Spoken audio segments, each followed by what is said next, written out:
So do you want to introduce yourselves, rather than me introduce yourselves? Cool. So my name is Cian O'Madine. I've come from Ireland. I started a company, Nearform, about 7 or 8 years ago now. So we're a big open source company. We're the biggest contributor to the Node.js project in the world. And we've been working on large-scale transformation projects all over Europe and the US. So essentially trying to make open source safe and secure, and then building teams and good developer culture and scaling things up and rolling out. My name is Shoba Hannan. I work for McKinsey & Company. My background is as a software engineer, so I'm not a traditional management consultant. And I specialize in helping our clients build new digital teams within their existing organizations. So not necessarily doing transformation, but the genesis of starting something new and then trying to work out how to get it back into the existing organization. Cool. I'm Ollie Holden. I'm the CIO for the AA, Automobile Association. My background is I spent a long time at Accenture, and then I've done a number of corporate roles in the likes of LV Insurance, TalkTalk, before finally washing up at the AA about 18 months ago. My basic background is change, transformation, IT, with a particular kind of passion for defining and implementing target operating models. Good morning, folks. My name is Matt Wintle. I'm the CIO for Admiral Insurance in the UK. Similar to Ollie, I'm a techie by background, but I've gone through the kind of transformation roles, program director, program management, and done a lot with changing the way the shape of the business for Admiral Insurance in the UK through changing the technology. As I introduced myself earlier, I'm John Gibbs. I'm the Group CIO for Rolls-Royce. I've been with Rolls-Royce for 13 years, done a variety of different roles, from big modernisation transformation programs through running operations and infrastructure, the CTO role, recently Aerospace CIO and now Group CIO. Before that, I was with CSC as an account director, working on the NHS programme for IT, which is a big change programme. We were just charging around £1 billion a year, so a big programme of change there, affecting all aspects of the NHS, from GPs through to acute hospitals, mental hospitals, etc. And then prior to that, Rolls-Royce, Royal Mail, etc. So I've been in a variety of different cultural environments. So the panel today, we're going to be talking about culture, and that's the reason we did that is because when we talked to you at the last conference in London, we were asking you what was important to you, and you were talking about cultural transformation required, both at a business level and also within IT, to allow us to introduce things like agile methodologies, etc. So we thought we'd focus on culture to begin with. And actually, we also talked about the threat that culture can play against innovation as well. So that's the reason we chose the topic today. So I thought I'd start off with a relatively easy question, which is, what is culture? Because if that's going to be the kind of the focus of the panel, we should perhaps see if we can get to a common understanding of it. So who wants to go first with that question? And the reason there's a pause is because we actually met and talked about the opening questions, and that wasn't it. And nor will any of the other questions as well. They thought they were fully prepared. I think that's the toughest question to start with, actually. I think, and the reason I think that's a tough question is because a lot of what we do in business is quite data-driven. It's quite scientific, and culture is a little bit of a woolly phrase which we know that a good culture adds value, but we can't quite quantify, and we can't quite interpolate between good and bad and what the value is. So I think that's a tough thing. I guess my definition, and it's probably a bit of a standard one, is that culture is what you get when behaviours become so ingrained that it just these things just happen. It's part of the ethos of the business.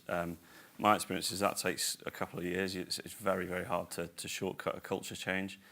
And you've got to do that through consistent, sustained changes in behaviour from the leadership down. Good. It is a hard question, but a good question. I think culture is what happens. That it's the way people operate that's not mandated by rules. It's the bit in between how, like, the employee handbook and the work contract, and how people interact and operate.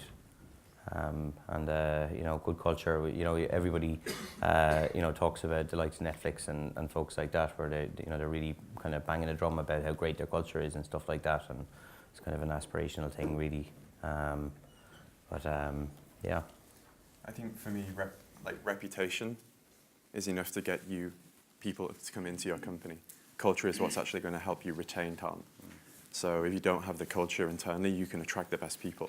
They will join based on what they've heard about you, what they perceive about you.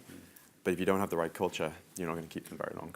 And ultimately, if you're wanting to build a team of people that are actually going to help you innovate and drive innovation within your company, the culture is going to be your main tool. Yes.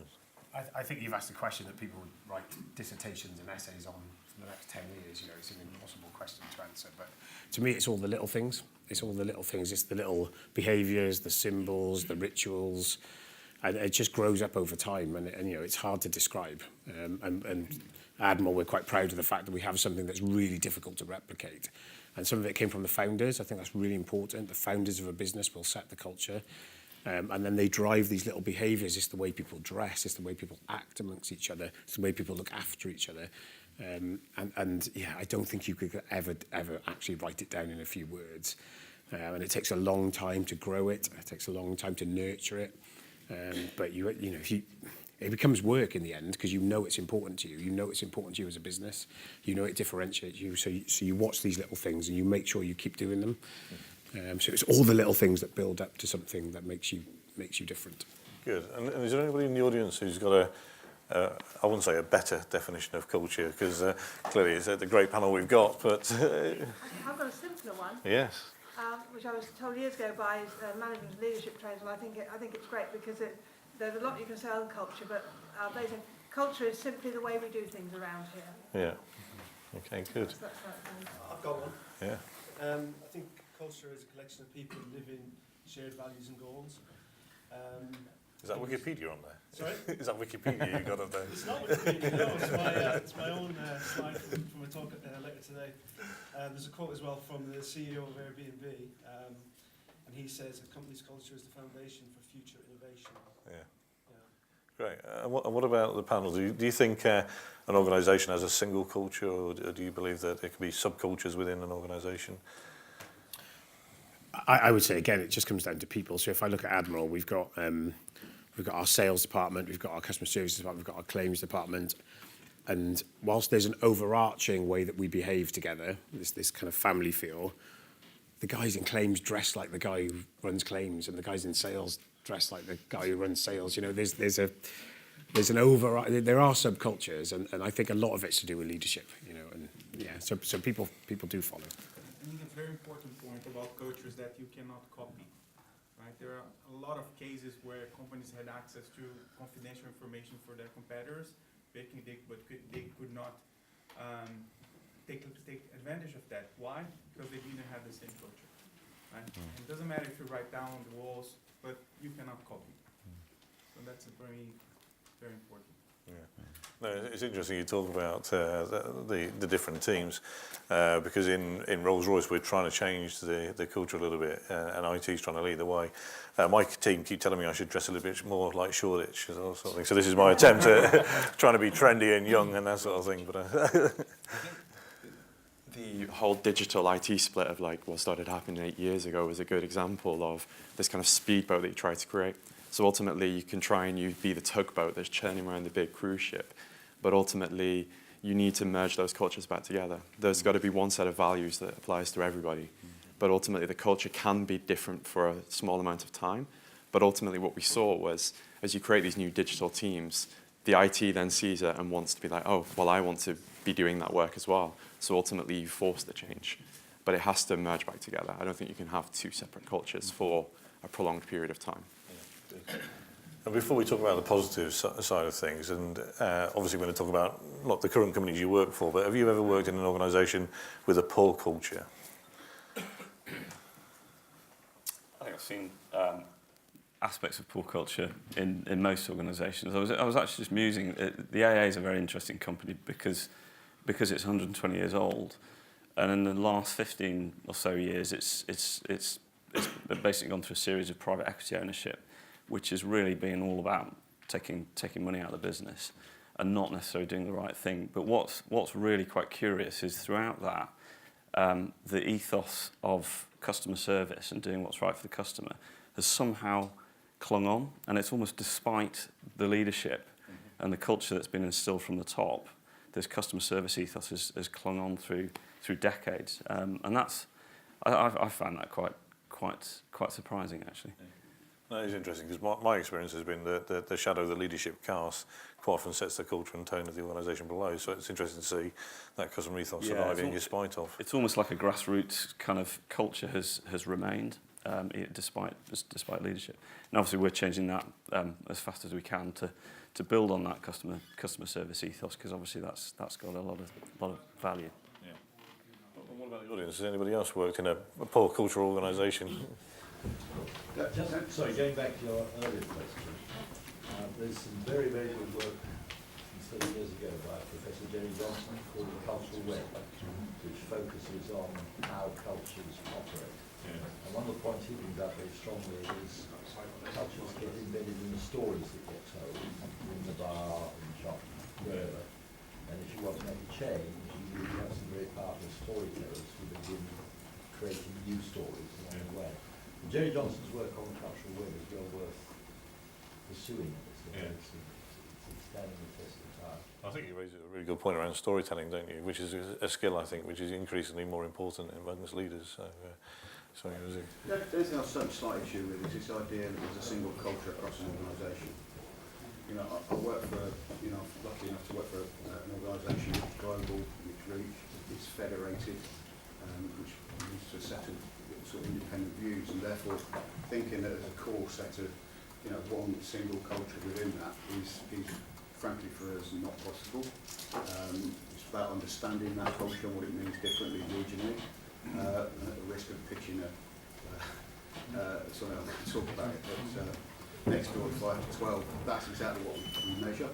We can kind of understand what the differences are, but I think to try and say there is a single culture across the organisation which pervades all of, in our case, risk and security we can't say that, because we've got people in Laos, we've got people in Canada, we've got people in China, London. By definition, they're entirely different. So, in that example, what is it that binds you together? Is it just the P&L that you share that is common between all of you?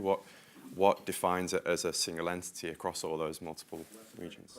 And understanding that is kind of tricky. I mean, yes, you can be clinical and say, yes, it is a P&L ultimately and working for a company. And there are, yes, core values that we seek to do, but to have, at a very high level. But I think it is at a high level, and understanding it at the more granular level, and understanding what people do and how people operate is completely different across the entire organisation.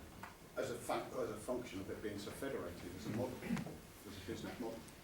I would say much like the kind of hierarchy of an organisation, it's all layered.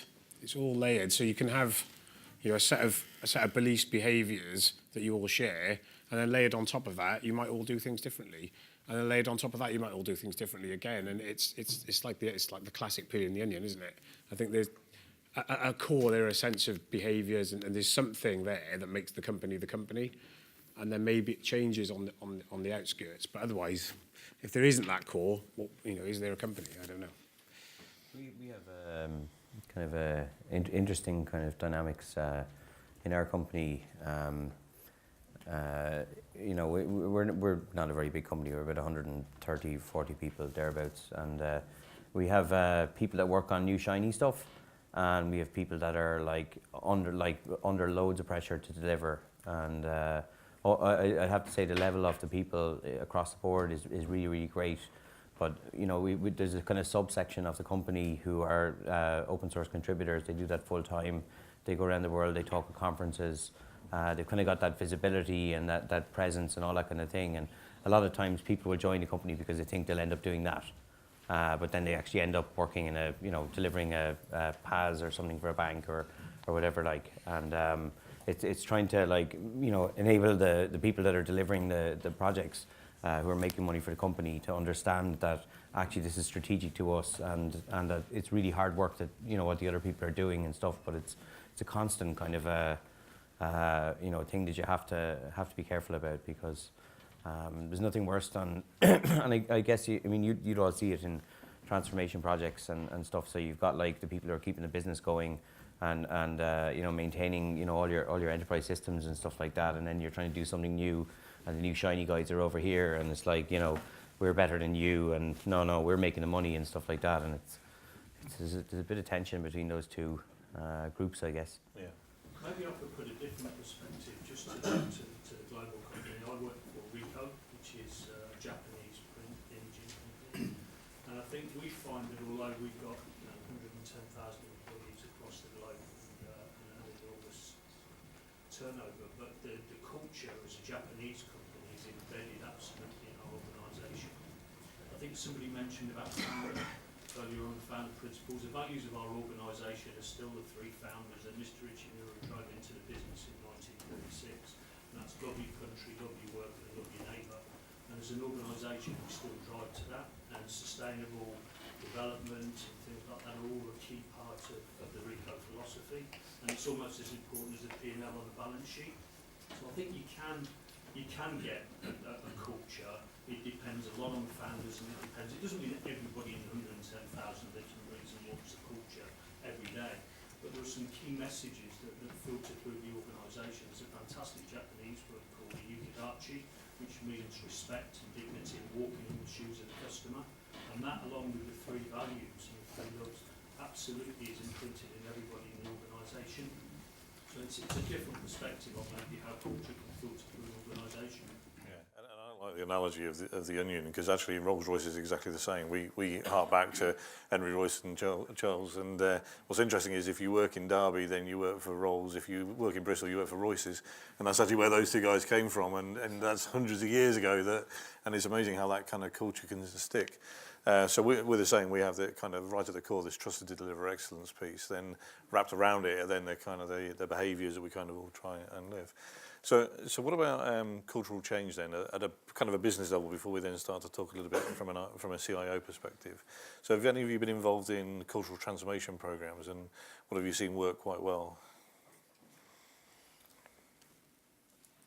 Yes, I guess my personal experience of driving full organisation-wide cultural transformations is it's incredibly energy consuming. You've got to put every last ounce as a leader in for several years for people to really believe you. And I think one of the common kind of factors that I've heard talk about, I'm not suggesting I agree with this, but is that there's always a bit of a middle management permafrost, where you can talk to the guys on the ground, you can talk to the leadership, everybody nods their heads. It's when you get to the middle permafrost, it's really, really hard to shift. And that's what often takes time. It often takes some change agents and some injection of new people to help accelerate some of that. But it's been consistent and sustained in all of your behaviours and your messages for quite a long time, is my experience. Yeah. I think that's a really good analogy with the permafrost, and those middle people are the skeptics, as I was going to go on to explain. You need to find who the skeptics are. And then I really like the point about storytelling. You need to get the skeptics thinking about innovation and how it's going to transform their company. So that's some of the things I've done is like design programs where we introduce things like drones and robots and all these kind of very futuristic technologies to the skeptics, and then got them to dream about how they could impact their company. So something quite innocuous like a cruise ship or a cruise company I was serving, we took drones to them 5 years ago and was like, play around with them, get to learn them, because this is the future of predictive maintenance on your ships. You won't need to have 50 engineers on board running around. You will be able to deploy a drone and go inspect your ship, which would allow you to cut your operational cost. Getting them to start dreaming in that way, they then started to see the value in moving and being more innovative, because then they were understanding that their competitors were doing it. And really starting to think ahead like that, they then started to see we need to make some small steps now so that in 10, 20 years when these things will become relevant, we'll be at least tracking towards the right trajectory. Can Can I just ask a question on that, Sean, if you don't mind? The very example that you just gave is an excellent example of how technology can shift the entire pivot of an organisation. But as we're talking about culture, you talk about how the drone will remove theoretically 50 people from the field. How do you join those two dots in the cultural transformation and the technological transformation, because they seem contradictory to each other, if you know what I mean? You're taking people out of the culture if you believe that that's the bread and butter. How do you sell that to the very people that would be affected? It's a tough one, sorry. No, it's okay. So I think you're removing the need for 50 operational engineers, but that doesn't mean you're removing 50 people from the organization. I think the dream you're trying to sell, as you use the word sell, is that actually you're going to improve the health and safety, and you're going to improve the risk appetite of the business, which is going to allow them to reinvest in further areas. So ultimately, as a operator of a ship like that, you're actually trying to remove the number of people required on board legally, because then that will allow you to have more customers on board. So ultimately, there's fixed capacity. You either have paying customers or staff. So in that case, we were trying to say, how can we minimize the amount of staff and maximize the number of customers? You've given a good answer that CIOs and senior folk will go, yes, that's an excellent answer, thank you, consulting. And all of those people whose jobs are threatened will go, don't listen to this guy, and they'll act against it. And I just think the response was really quite indicative of how people don't get that fundamental cultural challenge. And which is, I think, what you were getting at, that the immediate response exactly missed the point of why you get resistance at that level. So, I mean, I don't have an answer for it either, so I accept it's a big challenge. It's just that, that middle management was supposedly a permafrost. The reason they're sceptical is they've heard people come talking about this stuff every couple of years about how their culture needs to change, and yet they're the ones who actually keep the organisation running, right? Whereas CIOs come in and go on their 3 or 4 year cycle and come in with their transformational program. So I just think, I mean, as I said, I'm not saying I've got the answer to it, but if you're not thinking about these questions. I think all you can do is be inclusive and transparent, yeah? That's all you can do. And it's not going to be easy. It isn't going to be easy, but as long as you're open with everyone and you explain the reasons for what you're doing, it's going to be tough conversations sometimes. It's going to be good conversations sometimes, but as long as you don't hide behind anything and just tell them how it is, that's life, isn't it? And, we're all grown-ups and we all live in the real world. And yes, there is no easy answer. There isn't an easy answer, but you just be grown up about it and talk to people about it and be visible and transparent about it. What else can you do? So I would add to that by saying you've got to face straight into the what's in it for me question, because that's what everybody's asking. And you're absolutely right to point out, everybody's heard it before, the amount of cynicism that I've faced in every company I've gone into. It's like, here we go again, the eyes roll, they'll smile sweetly and they'll go off and go, God, here we go. Give him 18 months and he'll be out. So it kind of goes back to, first of all, you've got to be very, very consistent. The second is you've got to face into that question. Now, there's normally a whole stack of incredible talent, incredible experience in your organisations. It's often round peg, square hole, or people don't know any other way than the way they've always done it. And you've got to work with people to turn that around. Some will come on the journey, many won't. That's okay. But I think to your point, as long as you're clear on that, you lay out the target operating model that's going to allow you to meet your vision, and then consistently bring people with you where you can. I think that's all you can do. On that point, I think one of the things I worked with BT for 10 years, which is an organisation that's gone through small cultural changes here and there. One of the things that they never did particularly well is complete the journey. They start everybody on a new culture. We're going this way now. We're going one BT type thing. That kind of approach, top right down. And you do, as you rightly say, you do get a lot of scepticism and a lot of cynicism in a big company, especially one that's ex-civil service when I joined anyway. That the way they were doing it was right anyway, so why would you want to change? But the biggest problem they had was they'd start the process, they may get 50 to 60% of the way through it, and management would stop it, or panic, or there'd be something else to focus on, and it would stop. And then wait another 12 months, and they'd restart, and they'd do a different program. And this isn't a different McKinsey, but they brought in another consultant, and they had a different approach. And nobody ever got into a constant way of doing things. Therefore, the culture just jumped around all over the place. So I think it's that completion that's critical. Getting everybody on board and then delivering. Isn't that a fundamental misunderstanding of culture, though, that it's something that's like time constrained, you can change it and then pack your bags and go? Isn't it? Shouldn't we be thinking more about having a set of values that we live and die by, that transcend the people within the organisation, and what drops out of that is culture, but it's an evolutionary thing. It's a little bit like software development. You know, you don't just leave a piece of software after you've developed the first iteration. You know, it sort of turns into a product where you continually evolve, you tweak, you change as you go along. And I think that's the thing about it. But I don't like the word change program, change things. They sort of suggest there's a beginning and an end, and there absolutely isn't.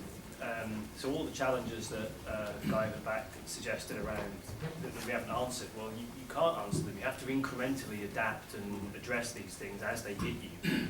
Whether it's getting rid of people where they don't fit because they don't follow the values that you define as an organisation, or whether it's making changes to your recruitment policy to bring the right people in. All these things, they're all part of a constant evolution. And if you think about them as time boxed, like a project, you're destined to fail. Or restart it 2 months after you finish the last one. You go through phases, don't you, though, where as you start down the cultural change journey, you're having to make specific effort to kind of get it embedded in the organisation. Then slowly it becomes more natural, and then it just becomes part of the way of working.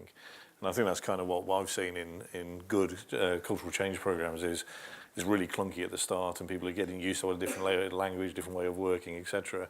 And then for some people, they get it just straight away, and it just becomes really natural.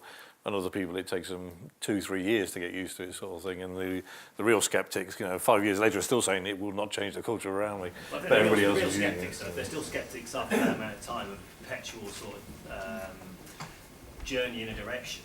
Then they're in the wrong organisation. So I was in an organisation a few years ago where we embarked upon it was a cultural change. And the CEO at the time stood up in front of everybody and said, "This is the direction we're going. And if this isn't for you, then that's cool. We'll shake hands and you can go your separate way. Because there is an organisation somewhere that matches your values and does the things in the way you want to do them. But this isn't it anymore. So I think the point that we started off making about how do you do it, I think you can mandate it. I think you can say this is what it is. Do you But think you have it's to be healthy bold to have about an organisation that lives, that 100% of staff live exactly the same values? That's never going to happen, is it? That's never going to happen. It's never going to happen, but you can say this is how you work. I think for diversity, there's always place for diversity in culture and in the workforce. Within culture, but not in the values. Yeah, okay. But we also know that having the strong culture is equally as bad as having no loose culture. So I think, and that's perhaps something that we haven't really addressed by the panel. Yeah. So why don't we start to talk a little bit then more about the positive side of culture now, which is actually, we're all trying to become more innovative. We're all trying to become more agile in the way we're working, etc. What do you see as how does culture play a part in that, and how does it either help it or inhibit it? I think having an ethos of no matter where you are in the organisation, asking yourself or saying to yourself, I might not be right. I might not be right. And if you do that in most of your interactions, it frees up a lot of things. And there was a question earlier about have you seen it happen badly? And I've seen it happen badly. And where it happens badly is when somebody says, I'm right. And I'm not listening to you because I'm right. And I know I'm right. And I'm going to overpower you because in my mind, I know the answer. And I think if you can free up an organisation by constantly asking yourself, am I right here? And and am I going to question myself because you guys probably know better than me? Then it happens, and then people are allowed to think and people are allowed to create. So I would say that. I would just say, relax about it and just don't think you're right all the time. I think just to build on that, for me, the biggest cultural thing I try to instill in companies as we go through transformation is the concept of embracing failure or failing fast. I know we had a good conversation about that on the phone in the pre-calls, but for me, you have to embrace failure at some level so that you can allow people to actually push the boundaries of what they think is possible. Otherwise, they're only ever going to be operating within safetyness, which is not where the magic happens. And I think as leaders, the most important thing we need to do is create a safety net for people to be able to push those boundaries and then have their backs when it doesn't. In terms of, again, when does it not work? Well, when people fail, and they fail fast, maybe they fail in 1 or 2 weeks instead of months down the line, but then it comes down on them as like, why did you do this? Why did you not escalate quicker? Why did this happen? Instead of, thank you, you made this thing happen much quicker and expedited it than it was traditionally going to happen. There's no such thing. There's no worse thing than a slow death. you know. I died slowly in the past, like. We're going down a philosophical route now. Yeah. No, actually, the you know, something that we've done, and it's really interesting, and I guess because we're privately held and founder led and stuff like that, is and we're at the founder level, we're all like tech people, is, you know, I'm kind of inspired. My dad is in his late 70s now, and he's a retired computer science professor. He grew up, and his dad back in the day was saying, you know, you get a job in the bank, he wouldn't let him go and study. He wanted to study music, get a job in the bank, you have a job for life and stuff like that. And you know, you get so many people of that generation that have just like switch off. You know, put your brain under the car seat when you're going into work, and come back out then and think about your holidays or whatever, like. And you know, I've been inspired by the fact that he had to work very hard to get himself to a place where he was in a job that he really enjoyed, and we're not in that place in the world now. Like smart people have a choice about where they want to go. So, like, you know, if you think about creating an environment where smart people want to work together and get on well together, like, there's a real infectiousness about that, you know. And I think kind of putting the experience of the people that work for you at the center of what you do. Thinking about, you know, like a lot of folks talk about user experience, right? We think about it as developer experience. So happy developers equals happy users. You know, so you think about how you can take all the friction out and enable people to get on with it. Like, you know, if you've got smart people, you don't really need to over-manage them and all that good stuff. So. So you're talking there about cultural using to attract and retain talent, sort of thing. What experiences do the other panels? Yeah, I mean, I'd build on what you just said, really. That if you want to encourage people to fail fast and encourage curiosity and encourage innovation, which always seems like a jolly good thing to do, the most practical thing I think we can do as leaders is unblock, right? And by unblock, there's a bunch of practical things. There's often organisational bottlenecks. There are governance problems. There are skills deficiencies. There's all those things that cause people to go, I wish I could. I've asked, but it never gets done. I've given up asking because nothing happens. And if you get all that kind of feedback through Engage service, through talking to people, whatever, your job as leaders, our job as leaders, is to unblock that, to allow people to actually go and do things, and for there to be some value out the back of it. That, for me, that's the most powerful thing that we can do. I really like that point that you said. I've led a number of transformation efforts, and almost what we always approached in that area was literally turning the organisation upside down. So it's that leadership, unblocking. One example was I'm currently in the middle of financial services background, and we took Barclays Business as an organisation. It's a smaller organisation, but we created that transformation effort, and then it got to the point where it led through to the opinion survey rocketing, and we had other parts of Barclays saying, how do you do that? And it was very much about going back to first principles, but also there's some really interesting guidance from some of the Cotter articles around why transformation efforts fail. And as a leader, looking back on that and looking at, you know, how do you build that urgency in a small group of people? How do you empower them? And some of the thinking we're at the moment is not only how do you do that, but what are the leadership interventions to raise the metabolic rate at which that change happens. So at the end of the day, it brings happier people, but it also raises the organisation performance levels. Very good point. I'm working for a business, very fortunately, which less than 2 years ago, when I joined, it was 160 people globally. We're now at 2,500. And one of the most precious things in the business is our culture. And there's a desperate need, probably the largest challenge we have is to hold on to that culture and value it forever. But in the olden times, 2 years ago, with 160 people, you could make a lot of decisions reasonably fast by consensus. With 2,500 people, you want to maintain a culture, but you can't have consensus anymore, because you need to make decisions a lot faster. And there's no conclusion what I'm saying, just saying it's an enormous challenge, but it's accepted. In hiring 2,500 people, and I've brought in about 30, I guess, over that time, The one thing that we've taken precious to our hearts is when we're recruiting, when we're interviewing, first and foremost is looking for the people that will fit. Not so much for are they the cleverest people on the earth, but much more will they fit. And we believe strongly that if they fit, then we can make them achieve what they want to achieve and continue the culture. But it's, for us, in our business, the cultural aspect is the most precious thing we have. Yeah. And it actually differentiates us in the marketplace. And that's another reason to hold on to it. I think it's an interesting concept there between scale and growth. It's easy to grow a company, it's hard to scale. You don't want to grow to 2,500 people, you want to scale what you had that made you successful at the genesis and scale it to that larger size. It's the toughest thing to get right. With such rapid growth, going from a few hundred people to several thousand people, have you seen any challenges to the culture or any kind of threats to the culture that you're trying to maintain? Enormous. And it's an everyday thing. But what has been cleverly done by our board and by our people is we're bringing in people at the very top who are decision makers, but who are decision makers and understand that they must have people underneath who will sell the concepts and engage everybody in change. Change is happening all the time with us, but it's change which is driven from within. We seek to ask everybody in a quite an efficient manner, what do you see as important? What do you want to hold on to? What are the goals you want to set for yourselves and for your colleagues? And by using that, change is coming from within. It's a constant battle.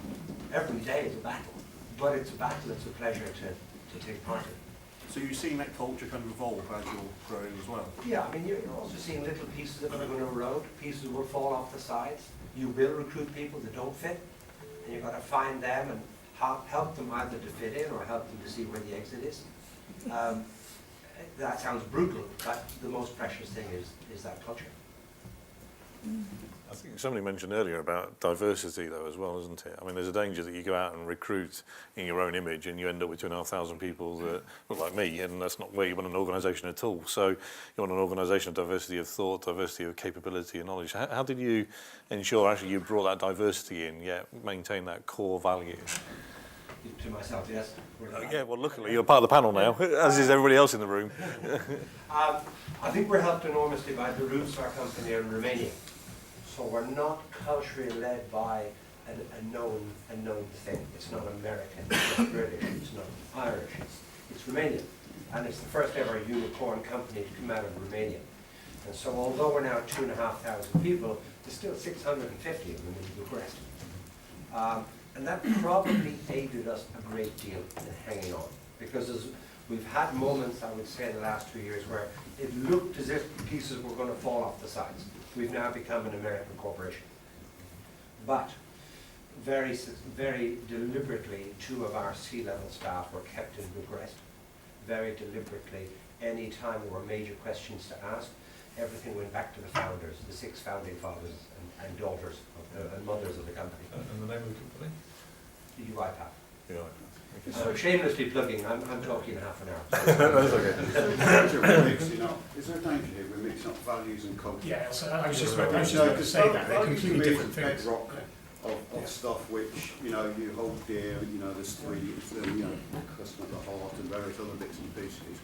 And then culture sits over the top of that, which then kind of flexes, as and when certain activities happen, you might do some sort of, in our case, massive digital program or something like that, and so forth. And I think, listening to folk, I think there's a mixture here about mixing those 2 concepts up, and I think they are actually completely different, although related.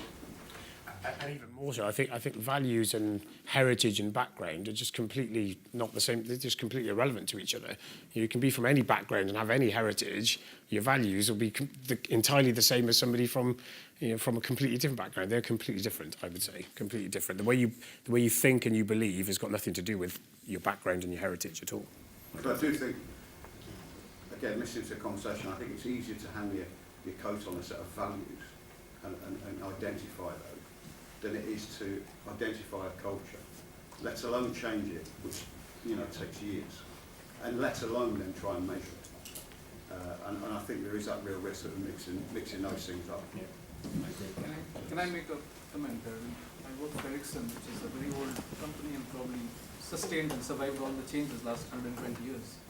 being one of the pioneers in telecom. I think we had this unique challenge that we had to retain the unique European Swedish consensus culture, and yet we had operations in 120 countries. Some of the things we have tried whenever we have implemented changes to form cross-functional groups in any change area. So if you are implementing any change, pick up a few people from sales, marketing, portfolio delivery, and let them sort of lead that initiative. That way you get a cross-section of different cultures, like you said, of thinking. And the other thing that we have found very successful again is sort of mixing and matching people from what we call as the regions or the geographies and people from more of the headquarter function.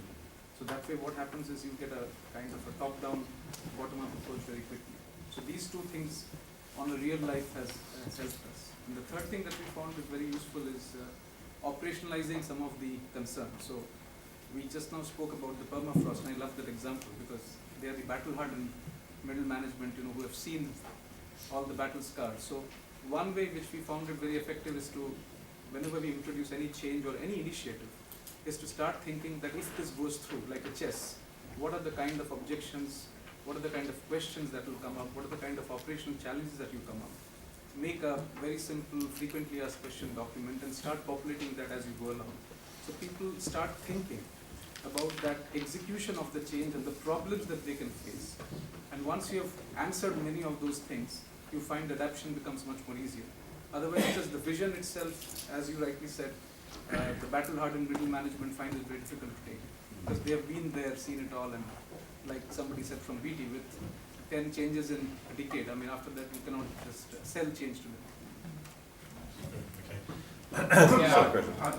I was going to pick up some of the points there.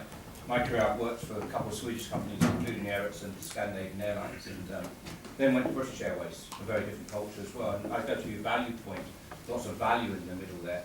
And many people coming over time trying to change the culture. The interesting thing I've found about all the culture changes I've been through is many people say where they want to go.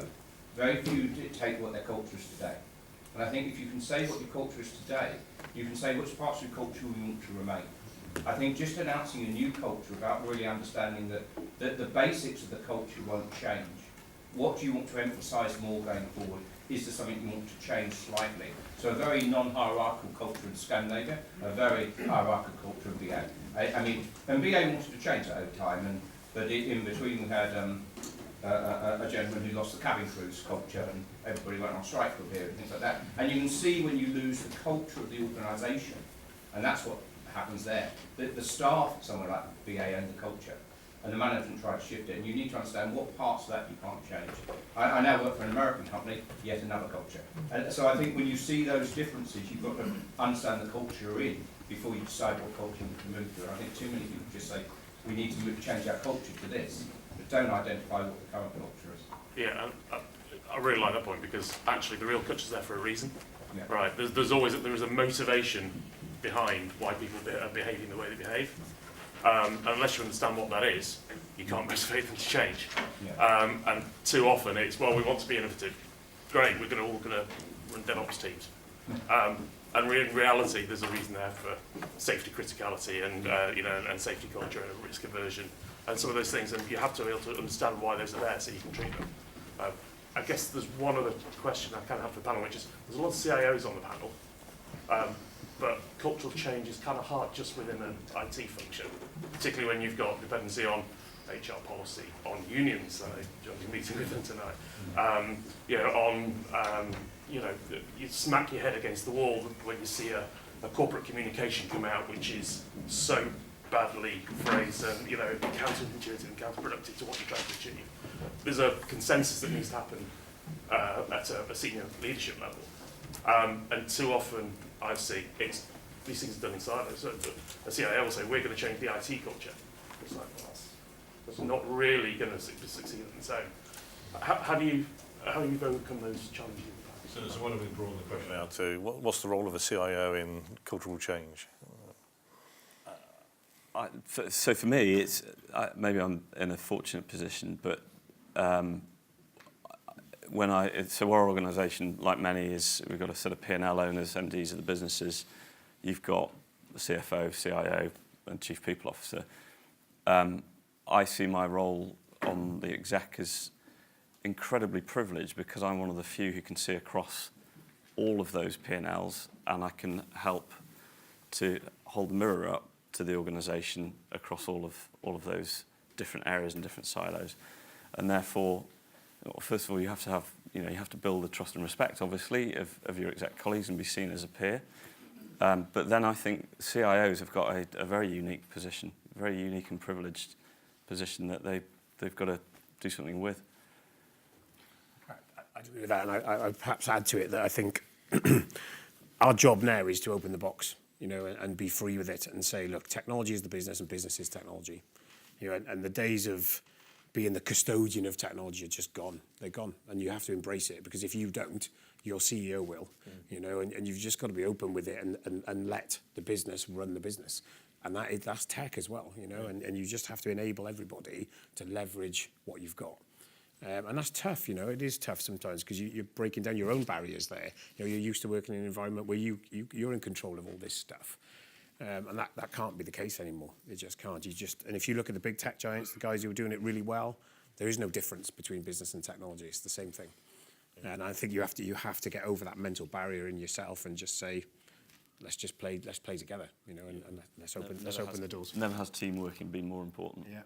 I mean, certainly in Rolls-Royce, our CEO, Warren East, he basically says, you're an enterprise leader first and foremost. So then you're an IT leader. That's the specialism you're bringing to that enterprise leadership role. So actually, his expectation is that we're going to lead not just on the IT side, from my perspective, but on other aspects of business, whether it's D&I as an example, whether it's cultural change, etc. And I think that for me, the CIO role inside Rolls-Royce actually is very privileged, because actually it's the only role at a CXO level that has full visibility of what's going on inside the business. Because what we've got business presidents who look through a very specific lens. How's civil aerospace doing? How's defence aerospace doing? You've got HR who look through the people lens and they say, how are we doing from a people perspective? The same with the finance person who's looking at it, finance. IT is just pervasive, so we're looking at it from everything. We're looking at all levels, from every single user all the way through to the strategic decision making. And that gives you a unique position, I think, for leading change programs. I don't know if you've got anything to add. I would have one question. I mean, we talk about culture and kind of changes in the culture, but we didn't touch on organizational change and kind of how organization change drives kind of change in culture. I mean, I worked with two companies where kind of organization change was actually quite intrinsic. The first one was a company that doesn't exist anymore. It was a $30 billion brewer, actually. And the culture was embedded in kind of South African way of hiring the right people for the organization. People who were insecure, they were willing to go again and again on something because they just didn't think that they did a good job. They were also gregarious because they needed to talk about the business in the evening with a beer in their hand. That whole that hiring for global expansion in the last 30 years meant that a company was completely not able to change in the light of a hostile takeover, and it completely failed. And when the ExCom and when the board looked back at the organization, they said, we should have actually fired the regional directors probably 15 years ago, because it would then enable the organization to change, to get more people, more diverse people in the organization, and the culture would be then able to change. There was a kind of an example where the hiring method, or kind of the recruitment, completely destroyed the company because it was not able to adopt to kind of culture change. And the other example is more recent, when I'm working with a company that was a merger of two components. One was 5 years under venture capital, the other one was 5 years under brink of bankruptcy. So it meant that all the great people actually left over time. And we ended up with a very fragmented, very federated landscape, where the people kind of did the same thing from us in 5 years, in IT especially. And the only way out of that culture was to actually centralize everything and remove roughly 80 people out of the organization and hire another 100. So we are kind of talking about culture changes that are long and winding, and it takes a lot of time, a lot of energy, as you said. But I think that I'm not necessarily a fan of that, but there is a way how to change culture more dramatically, by changing part of the organization, and then that instills the change culture into the rest of the business. Yeah, Yeah, but I think you change it fast at your peril, you know, especially in old companies. I mean, you know, we talk about Ericsson, you talk about the AA, you talk about many of the companies we've mentioned, and they're 100-plus-year-old companies, and therefore, I think the gentleman over there made the point that you've got to decide which bits you want to keep and which bits you want to change, and it would be naive stroke arrogant for any of us to think that we're going to suddenly transform things, and we're just here for a short period of time. We're effectively stewards. However, if you're in a situation where it's, you know, it's existential crisis time for the company, then I think you're absolutely right. It's at that point that you probably have to pull a bigger lever. Yeah, I agree. I think you've got to be really careful of using mass organisational change as a way to drive cultural change. Because apart from anything else, they could quickly adopt the existing culture of the people that are still left, you know, and that may be good or bad.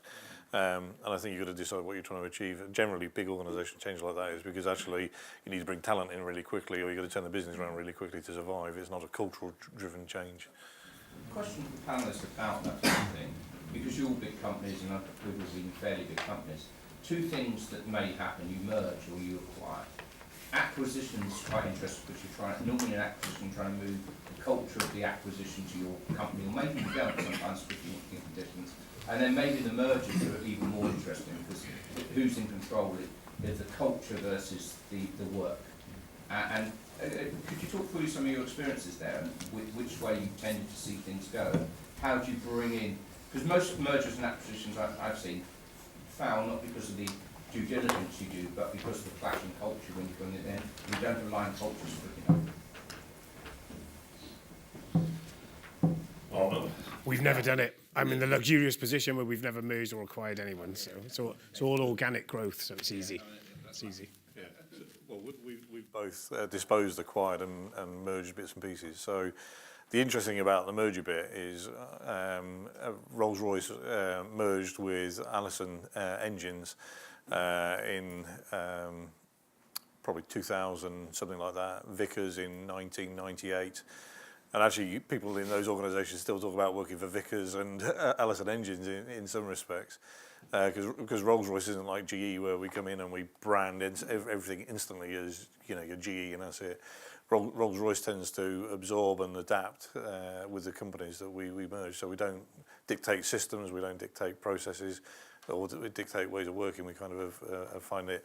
And most recently, we acquired a large organisation in Germany called MTU, and they have a whole series of products around L'Orange and things like that.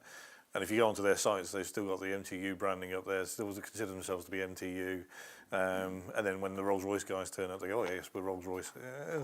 So we don't... So you're seeing a different culture between Rolls-Royce and GE, for instance? Yeah. And actually it's quite good from a customer perspective. The customers tell us we're very different from GE when you engage with us, because actually we're very collaborative.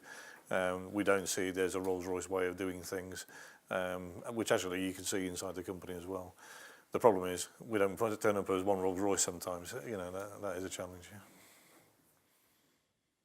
So I haven't gone through major M&A. I'm just smiling to myself, thinking a lot of the work that I did back in my Accenture days was effectively transformational outsourcing, which was kind of acquisition, right? So it's effectively acquiring other people's IT functions, assimilating it into Accenture, and then running it.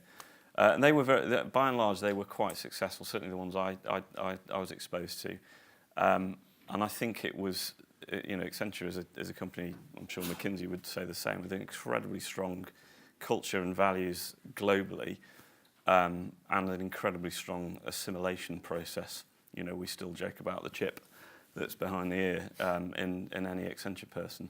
That was particularly good. But like you, John, I've actually been in many companies where acquisitions from 20 years ago, you can still see the cultural divide.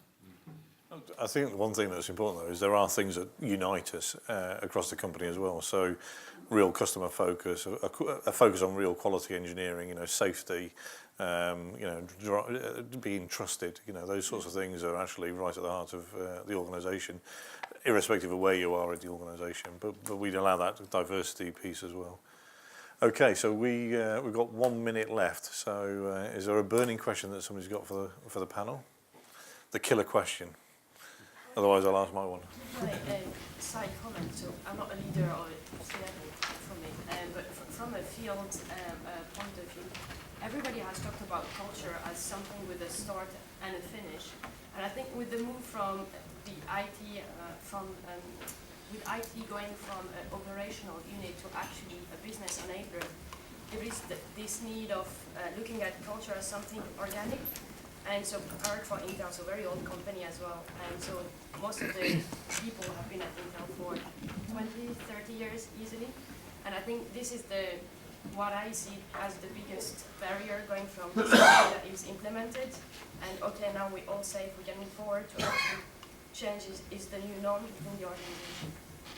Great, thank you. Okay, well I think that probably concludes the panel then. So if I could just ask you to thank the team for